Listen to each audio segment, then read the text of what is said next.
Welcome to the Sibling Rivalry MMA Podcast. Today we are joined by UFC pioneer Nate Quarry. Nate, how are you doing, man? I'm doing awesome. Thank you for having me on. Yeah, I really appreciate you coming on. We've been trying to get this going for a while. If you don't know who Nate is, he's a former UFC title challenger, contestant on The Ultimate Fighter 1, made his pro debut in 2001, so a true pioneer of the sport, and recently author of Zombie Cage Fighter, which we're going to talk about right now. Seems like you've been working on this for a long time. I went to the website yesterday, checked it all out. Give us a little description of what this is and how long it's taken you to get this going. Geez, so as you can see behind me or a little up closer, this is my graphic novel, a compilation of 6 comic books that tells my autobiographical horror story that is Zombie Cage Fighter. It's my life, what I've been through as a fighter and at the time as a single father, plus zombies. And everybody had been kind of bugging me to write a biography, but I didn't want to do just the usual Rocky story. It's been done enough times. So, and I'm an old school nerd. I love the Marvel movies. I love Star Wars. So I took my life and added some flavor, putting in some zombies.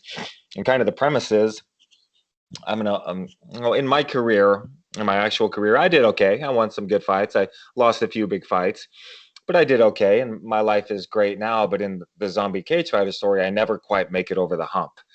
So I'm still fighting in the small shows, way past my prime. And the promoter basically tells me, he's like, man, no one's excited to see you on the card anymore. They're sad when they see that you're going to be fighting. I got to let you go. And I'm like, well, I'm a fighter. What else do I do? What else do I know?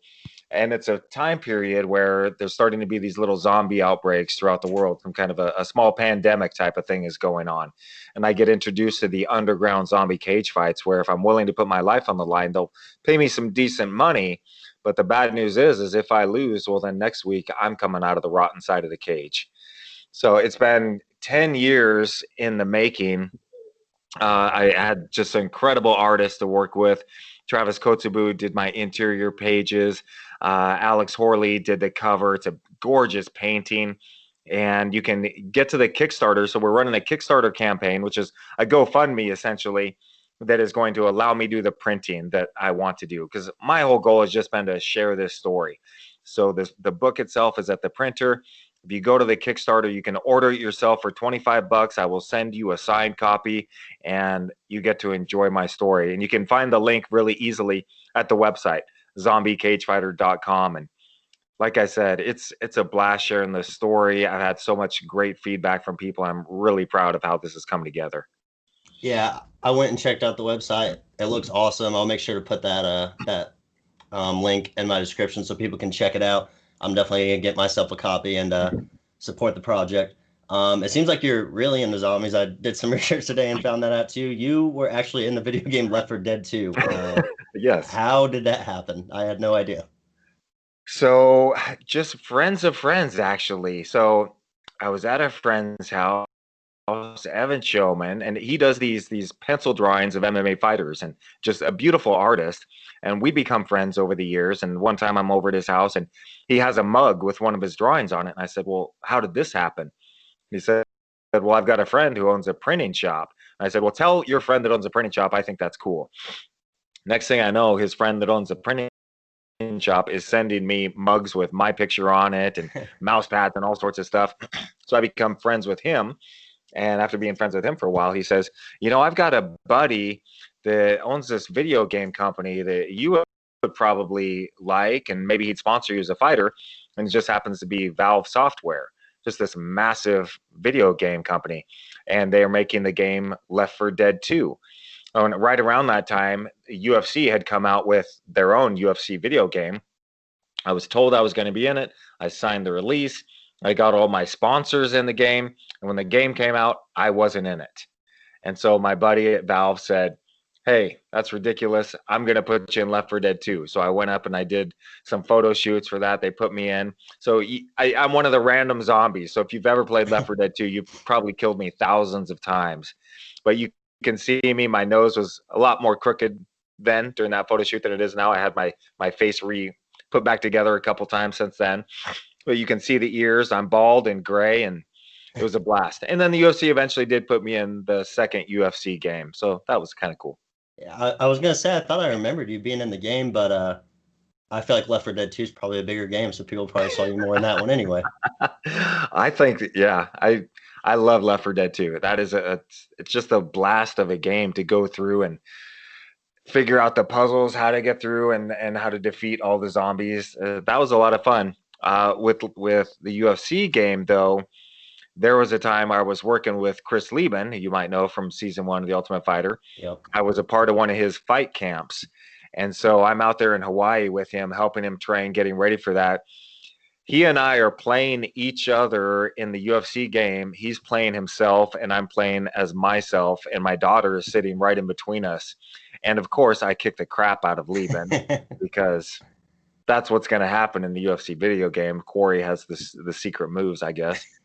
And my daughter's not even paying attention. She's just on her phone or reading or something. And I was like, some people might actually think this is pretty cool to be sitting between two guys playing their own characters in a video game. She was like, yeah, whatever. Yeah. Yeah, I mean, that would be awesome, be able to play as your dad in the video game and watch him play against someone he's sitting with. Speaking of Lieben, one of the things I wanted to ask you about was your time in the Ultimate Fighter house. You were on the first season of the Ultimate Fighter, something I go back and watch clips of all the time. Nice. Probably the best season ever of the Ultimate Fighter with the fighters that were on there. Like counting the fighters that were there and their skill, including the drama that there was.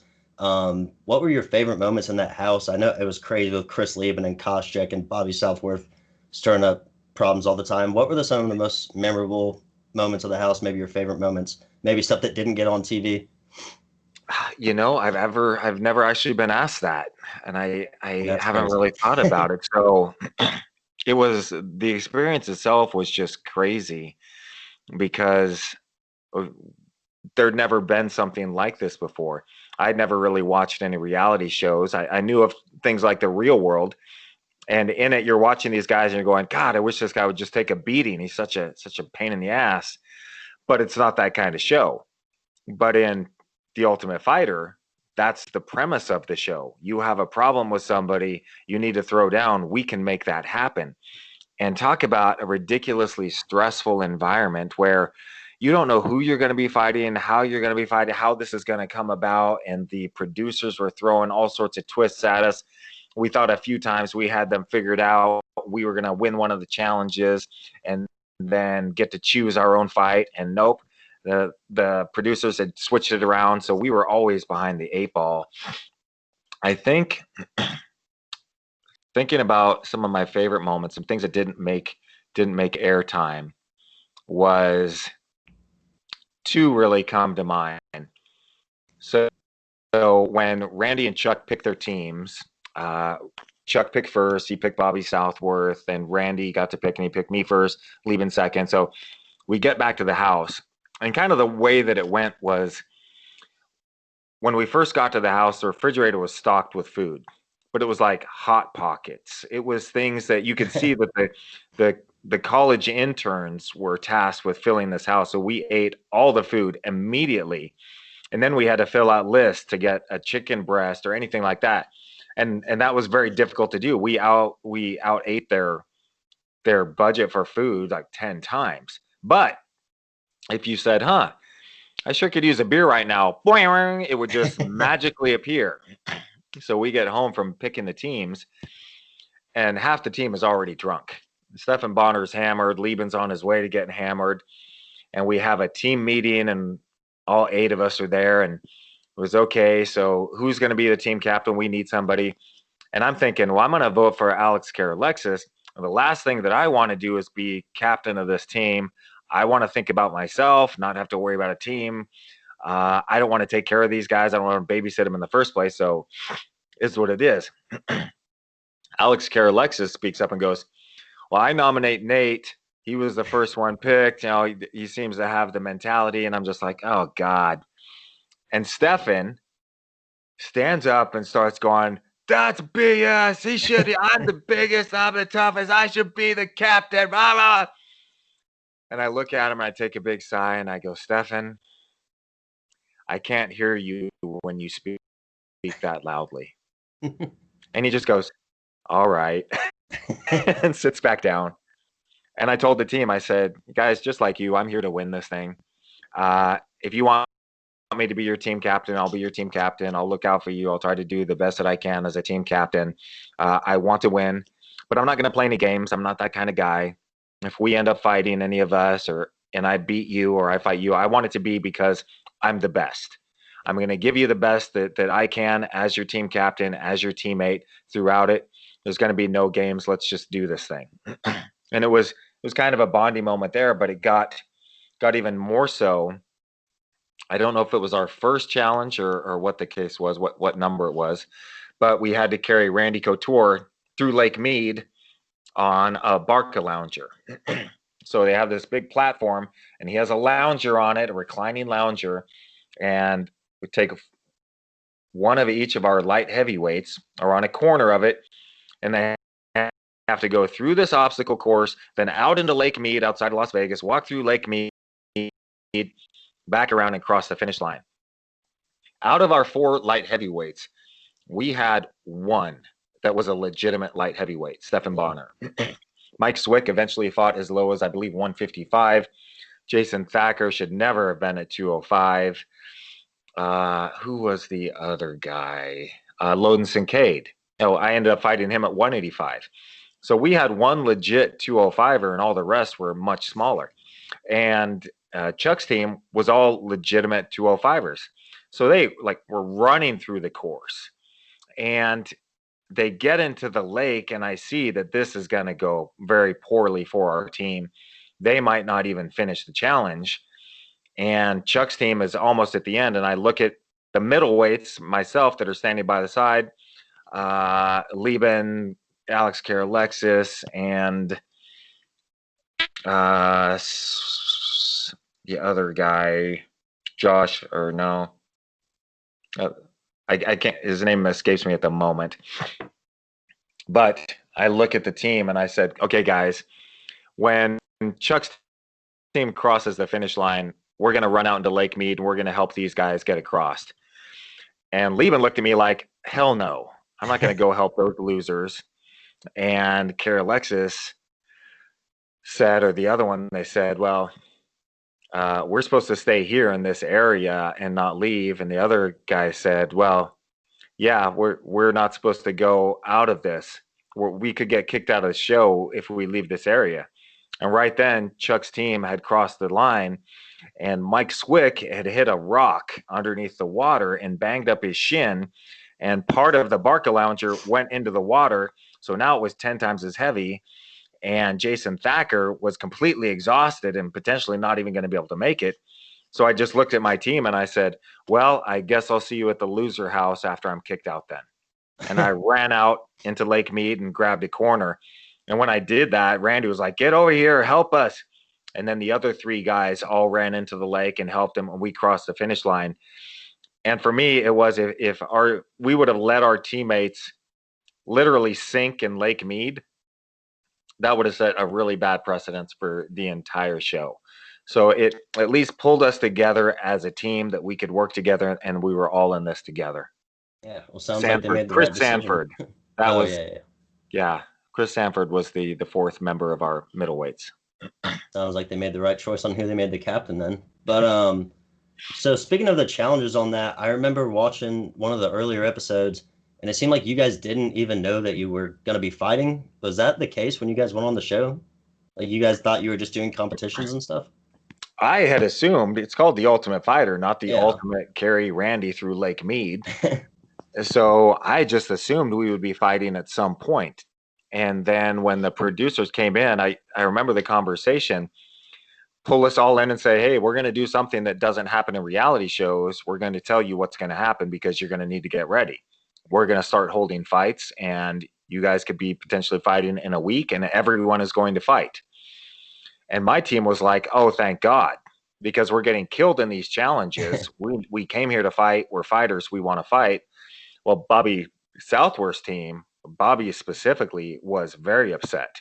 He was very heavy. He came into the show fat, and he starts going on and on about, this isn't what I signed up for. Nobody told us we were going to do that. We're not getting paid to fight. This is ridiculous. And threw a big temper tantrum about it.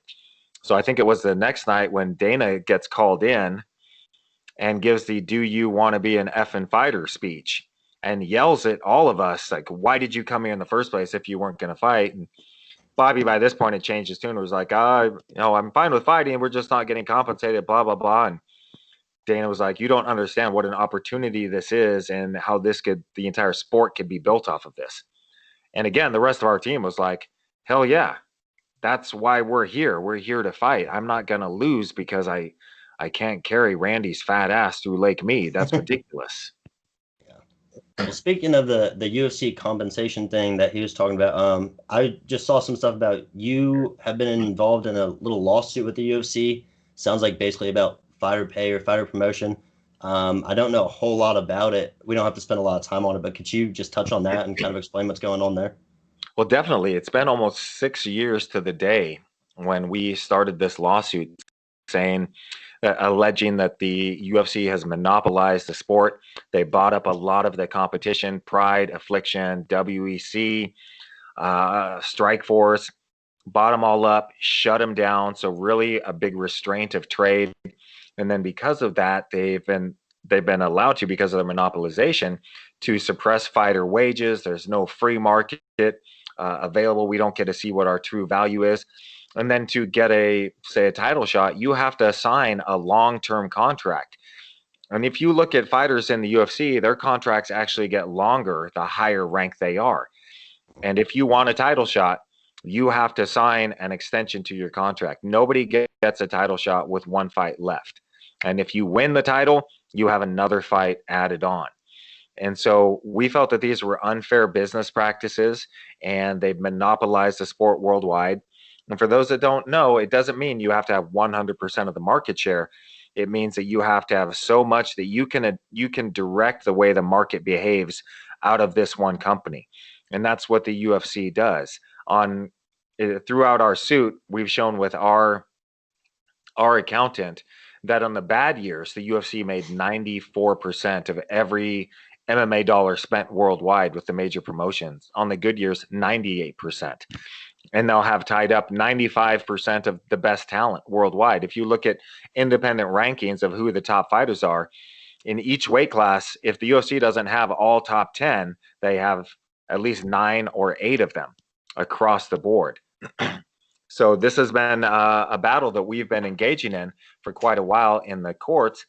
And our biggest thing so far has been proving that of the 1,200 or so fighters that were under contract during this time, we were all treated relatively the same, which would then give us class action status, meaning that the UFC actually had tiers for what they were going to pay us. They had ways of treating everybody, suppressing our wages uniformly.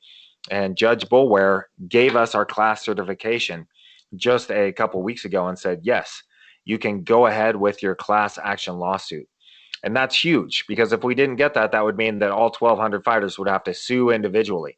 But now, as it is, we get to move forward and prove in a court of law that the UFC has suppressed our wages, done all the things that I just mentioned. And then we have another thing moving on top of it as well, called the Ali Expansion Act. So people that don't know, boxers are protected by a law called the Ali Act. And it was specifically made to protect boxers from shady promoters like Don King. And when this was enacted, it meant that no longer can a promoter also be a manager. A promoter has to tell the fighters, the boxers, how much money they're being made. They can't require long-term contracts for title fights, all sorts of protections that MMA fighters don't have. So 4 years ago, we started going to DC to get this bill through Congress and passed into law, very much like the Ali Act. The Ali Act passed with 16 signers on the bill from the House. We had more Democrats than Republicans sign that. Well, when it came to the Ali Expansion Act, we had 58 signers on our bill. And we actually had more Republicans than Democrats, because it's the free market. It's capitalism. How much am I worth? I should be able to use my skills, put it out there on the free market, and get my value. But roughly 4 years ago, there was a change in occupancy in the White House, and President Trump took office. Well, a big supporter of President Trump's is Mr. Dana White, the president of the UFC, and he's contributed a lot of money to President Trump. Trump has been to a lot of the UFCs throughout the years. They're good buddies. So our bill that we were told was going to go to the floor within a couple weeks 4 years ago just died in committee and has not been heard of or seen since. So once we get another change of occupancy in the White House, we're going to be back in DC. We're going to be fighting for the Ali Expansion Act so fighters can actually start making their fair share. As if you look at something, a real simple number is boxers. Boxers make about 85% of the money brought in. Promoters keep about 15%. In the UFC, it's the opposite. The UFC keeps 85% of the money, and the fighters have to split that 15%. So it's time for us to be able to come together. And for the fans, what this really means is if I said to anyone, hey, who's the best light heavyweight in the world? Who's the best middleweight? You don't know. You can guess, but you don't know because there's no cross promotion. The Bellator champ never fights the UFC champ or the ONE FC champ or anything. With the Ali Expansion Act, when you have an outside agency that is actually saying this is the number one fighter doing the rankings, then you have the number one contender come up. They have to fight. And it doesn't matter if they're in the UFC or the Bellator. Then those two promotions would come together and they would co-promote the fight. And if they can't come to a deal, then it hits the open market. And then you can have anyone. Oscar De La Hoya could come in and promote the fight. Conor McGregor could start his own promotion. It's going to be something that's just incredible for the fighters. And it's incredible for every organization out there that's not the UFC, because now they'll be able to bid on these top fighters and get a piece of the pie. And it's just what needs to happen in sports, what's happened in every single sport, the NFL, NBA, baseball, where you have players who are saying, hey, we deserve rights, we deserve our fair share of the money. And the owners just say, no, we give you the opportunity to play a game for 3 months out of the year before you go back to work in the factory. And the players are going, geez, well, you're worth billions. I'm killing myself here to make you more money. And I have no guarantee for myself. My career could end in an instant in one play with one ball. So they needed to fight for their rights. And now it's our time too. Yeah, I agree. I think it's pretty clear that the fighter compensation is pretty low in terms of compared to what the UFC is bringing in. I think the fighters are starting to realize that now more than ever, especially with so many good fighters recently leaving, going to Bellator. Like, I know Corey Anderson, he's making a lot more money over in Bellator, and the UFC brings in a lot more money than Bellator does. So it obviously isn't adding up. And I think it's getting to the point now. I hope Bellator can get back to around where Strikeforce was, where they people are actually talking about who has the better fighters. Because I think right now the Bellator light heavyweight division, at least the top 5 or 6, is pretty comparable to the UFC's top 5 division. But right when Strikeforce was starting to get there, the UFC bought it. Yep. So hopefully that doesn't happen with Bellator. I would love to see cross promotion. Maybe see Pitbull fight the UFC 155 champ and stuff like that. So yeah, I mean that would just make the sport so much better. Having a Bellator versus UFC fight, maybe being able to have Mighty Mouse fight against Figueiredo, stuff like that would just make the sport so much better. It would make the fighters more money, and it would make the promotions more money, I would think. It really would. Again, the only loser in this scenario is the UFC, because they have such a stranglehold over the sport worldwide that now they would have to actually bid on these fighters, and it would be a competitive market. And the example I always use is Randy Couture at the top of his game. He wanted to fight Fedor. Yep. And Randy was under contract with the UFC. He tried to retire from the UFC, tried to get away from them. Mark Cuban wanted to put on this fight, and the UFC just bled Randy dry and said, we're going to take you to court and we're going to keep you there until your career is dead and over. This fight is not going to happen. And I always say, if Mark Cuban couldn't make one of the greatest heavyweight fights of all time happen with two guys close to their prime, what hope does any small promotion have? This is something that has to be settled in the court of law. Yeah. And it's also to the point where, I understand the promoting things and, having to get your money's worth and stuff, but when the UFC doesn't get what they want, they kind of start dragging the fighters a lot like they did with Randy, where, they kind of try to take him out of the record book and act like he was a really bad guy when, that's never seemed like the case. Randy Couture's always seemed like an awesome guy. They tried it with Dan Henderson too when he left for Strikeforce, and then when he came back, they loved him again and put him in a title fight when, record-wise, he probably didn't deserve it, but it was going to do money, or it was going to do pay-per-view buys. and he ended up getting to pass up on all kinds of fighters that did deserve the title shot. So it's really Yeah. like if the fighters are agreeing with you, then they're gonna help you out, and if they want their pay or they want their title shot that they probably deserve, and the UFC doesn't want them to get it, then I mean that could really be the end of their career. Because if you go to Bellator at this point, like you look like people look down on you, like you're not competing with the best guys anymore, and like you got kicked out of the UFC. Like people look at Corey Anderson like he got cut from the UFC because he wasn't winning, which wasn't the case. So yeah, I completely understand all that. Well, we used to have these UFC MMA summits. And once a year, they require all the fighters to fly to Las Vegas and go sit for 2 days as the UFC preached at us about social media and how to carry yourself and just basic nonsense that I couldn't stand to be a part of. But one of the fighters raised his hand during the question and answer session and said, when are you going to put out a ranking system so we can actually see who deserves a title shot and who's going to earn that title shot? And Dana White starts laughing. And he says, I don't care who you think deserves a title shot. I put together the fights that the fans want to see that are going to sell pay-per-view buys. I don't care what you think. And that doesn't work in any other sport. Yeah. That's pro wrestling. In football, it's not, hey, sorry, Cleveland Browns. Yeah, maybe you won all your games, but you're just too small of a team. Nobody really cares about you. So we're going to let somebody from New York or LA take your spot. That's not how sports work. It's supposed to be the last even playing field where the better team, the better person wins. Yeah, and that's the thing where it's like at this point it's starting to look like the UFC isn't necessarily a sport now, it's an entertainment business. Like it's being It ran more really like the is. WWE, which it wasn't. I didn't think it used to be like that. Like because sometimes Anderson Silva would fight a guy like Talis Latis or somebody that people didn't really know, but that guy deserved the title fight, so he got the title fight. And now it's not really like that. They'll put Hamzat Shemaev in a number one contender fight when the dude's beating three guys that really don't have any UFC wins.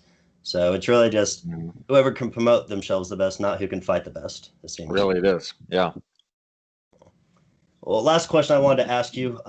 When you were in the UFC, you came out of Ultimate Fighter, you got in the UFC, you ran off a few wins. You got to fight for a UFC title. I know it didn't go your way, but how awesome was it to be fighting for a world championship? I just can't imagine like the nerves, the excitement, the training camp, like the opportunity to be the best in the world. Like how was that for you? Something you've worked your entire life for, and you got the chance to be the best in the world.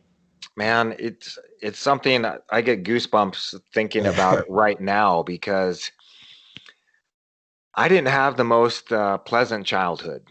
I was raised in a very strict religious cult. I was not allowed to participate in any sports whatsoever. I saw the UFC on TV when I was 24. I opened up a phone book. I found a gym that was teaching Brazilian Jiu-Jitsu. The coach had gotten his blue belt 2 weeks before I joined the gym.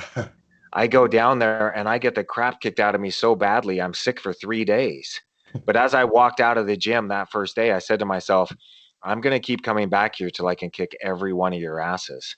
And that's what I did. And from that day at 24 to my title shot, that was 11 years. 11 years later, I was fighting for the world championship. And no, it didn't go my way. There's a lot of reasons for that. He was better than me. That's the prime reason. On that night, he was definitely better than I was. Uh, Not growing up as a competitor, my mind wasn't right. I still had a lot of things to figure out about myself, but just the feeling at all. And I'm very opinionated on social media, especially on Twitter. Warning to everybody listening. But I would like to think that most of my opinions are based on facts or reality, and I kind of divorce emotion from them. Well, anytime somebody wants to take a cheap shot at me, they always include a GIF of me getting knocked out by Franklin. And I always have to laugh because I'm like, dude, first off, what have you ever done with your life? One of 10,000, 15,000 people ever paid to see you show up for work, let alone millions at home. Secondly, I'm looking at the poster from that fight right now. It's hanging in my house. It is one of the greatest days of my life to know that for that one brief shining moment, I was considered worthy to fight the best in the world. And that's something no one can ever take from me. Win or loss, obviously, I would have liked to have won, but shortly after my fight, I think a couple fights later, Rich fought Anderson Silva and gets gets KO'd by Anderson. It was a pretty brutal fight. I care about Rich. I think he's a good person. Other than that one night that he knocked me out, he was always cool with me. So I make my way to his hotel room, and I just popped in, and I just wanted to say, Rich, man, I'm so sorry you lost. You were a great champion. And I said, but you know what, man? If you gave me the option beforehand to say, hey, you can fight for the title, but you're going to be brutally knocked out, and they're going to show it for years at the start of every UFC, or never fight for the title, never have that highlight on your record, and just go about your career just like normal, what would you do? I said, man, I wouldn't change a thing. It's a part of my journey. It's a part of made me who I am. And throughout all the hardships through my life, and as I look at my life now and where I'm at, all I can think to myself is, I wouldn't change a thing, because if you're happy with the destination, you can't complain about the road that got you there, no matter how hard it is. And like I said, I've had some great fights. I've had some great losses. I decided a long time ago, every one of my fights is going to be a highlight reel. Maybe not for me, but it's going to be something memorable for somebody. And that's a big part of why I wanted to fight. And like even my fight against Caleb Starnes, where the guy ran away from me for 15 minutes and I did my rock hammer. I did that. And the whole reason was because I knew the crowd was upset. They were angry. They weren't getting the fight that they wanted to see. And I said to myself, I can't give you the fight you want to see, but I can give you a memory you'll never forget. And I still have people coming up to me saying, dude, do that rock hammer, man. That was so cool. It worked. To me, because I don't remember the fight at all, but I remember this. Yep. Yeah, it's been an incredible journey. And, even though I have my issues with the way that the UFC is conducting business, I've got nothing against them. I understand why they would do that. I understand why Dana White would do that. I'm on the side of labor, and I want to see the workers get more of their fair share for what they fought for in the blood, the sweat, and the tears. I've got 13 screws on the left side of my face. I've got 6 screws in my back. I've had my right pectoral reattached, my left bicep reattached, my ankle operated on. I've been operated on 10 times, all for this sport for the most part. And it's all been worth it. Even when I wake up in the morning and I'm just aching, it was all worth it because of the life I've got to live. I saw my father die at 62 with nothing but debt and regret. And it was that same year I had turned 30 that I decided I was going to take my shot. And what's the worst that's going to happen? I'm going to lose miserably. That's okay. I got nothing now anyway, so I might as well take my shot and see what happens. And even if there's the slightest chance that I'll be successful, it was worth it. And to me, that's one of the things that separates the haves from the have-nots. Those haves are the ones that would pick themselves up off the mat every time they get knocked down. In my comeback fight against Pete Sell, after I'd been knocked out by Rich Franklin, I had the spinal fusion back surgery. I left Team Quest. I was on a custody battle, and I'm fighting Pete, and he drops me in the second round with a big overhand right. And all I can think to myself is, I'm not done.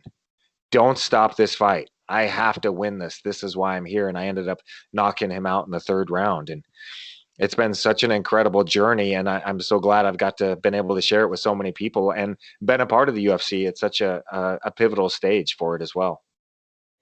I mean, for anyone that, the start of the thing, you said people using the GIF of you getting knocked out. It's very clear when people do that on Twitter to fighters, like they've never, ever, ever been involved in something where they had to work that hard, especially to get to that point. Like I wrestled since I was 3 years old, and I never even wrestled in the state finals. So, I mean, for you to get into a world championship fight, people to make fun of that, you can tell that those people just have never been involved in anything close to that. And that's cool. And everybody can do their own thing. I learned a long time ago that I'm going to listen to my coaches, my friends, the people that care about me, because those are the ones that are going to tell me what I need to hear. And like, for example, when I started working with my Muay Thai coach, Mr. Dan Burke, I had just fought Rich Franklin. I was switching up my team, and now I'm training with this Muay Thai coach who's just phenomenal. And I'm kicking the pads, and I'm hitting him real hard. And he stops, and he looks at me and goes, sir, you're a professional fighter? I'm like, yes, coach. Again, I had just fought for the world championship. And he just looks at me and goes, we've got a lot of work to do. And I looked at him and I said, Coach, if you told me I was good, I'd go someplace else. I'm not here for you to tell me I'm good. I'm here for you to tell me why I'm bad, how I'm bad, and to fix it. So thank you, sir. Please continue to tell me how bad I am every practice so I can get better. Yeah, I mean, that's a great mindset to have. When people think that they're too good and stop listening to their coaches or think they're better than their coaches, and that's when they kind of plateau and stop getting good. So, yeah. But Nate, I appreciate you coming on. I appreciate all the good stories, the information. I got a lot out of this conversation, so I hope the people listening will as well. Anything that you would like to say, promote, maybe give that link out again for Zombie Yeah. Cage Fighter? Yeah, go to zombiecagefighter.com. You'll see a Kickstarter link right there. You can order the comic book. We'll have it printed out in the spring of next year. And I can't tell you again how proud I am of this book and my team of artists that helped me bring it together, the writer that helped me really get my words into the story. It's just an incredible story. And to get the positive feedback from how much people are enjoying it really means a lot to me. So thank you for the opportunity to help spread the word on your podcast. Yep. Thank you for coming on. Appreciate it. And hopefully we can do this again some other day. Definitely. Yeah. Yep. Have a good night. You too.